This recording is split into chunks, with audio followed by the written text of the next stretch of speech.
we are back with part 3 of how to edit this, specifically the wrinkles in the curtains, because I got too excited. I did not prep and steam them before, so I was like, oh shit, how do I get rid of this? So here we are in Photoshop. We're going to duplicate the background. And then I like to name them because I'm going to be doing one curtain at a time, so this is just to make sure that you don't get lost. You're also going to be taking the lasso tool here, and you're just going to be outlining the parts of the curtain that you want to work on.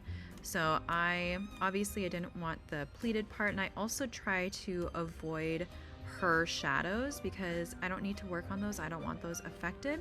But as you can see, I have outlined this area here. We're going to go into filter, blur, and then Gaussian blur. And then here is where it's really going to be dependent on your image and how wrinkled everything is.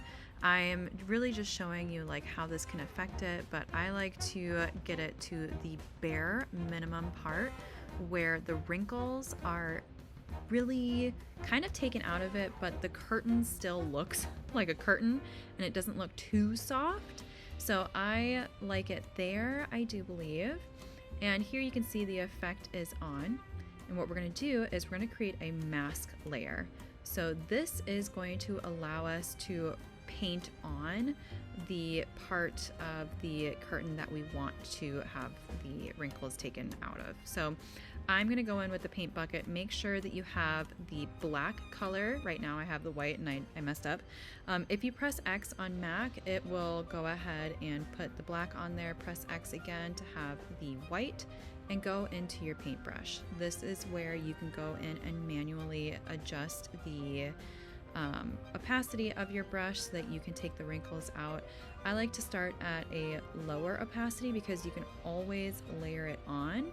So my happy spot that I found has been between 65 to 78%, and it helps keep things look still a little bit natural while still taking out a majority of the wrinkles. Now, will all of the wrinkles be taken out 100%? No.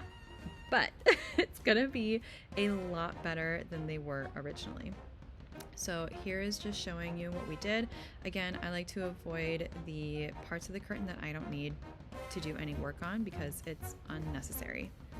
So we're gonna do the same exact thing for the other side.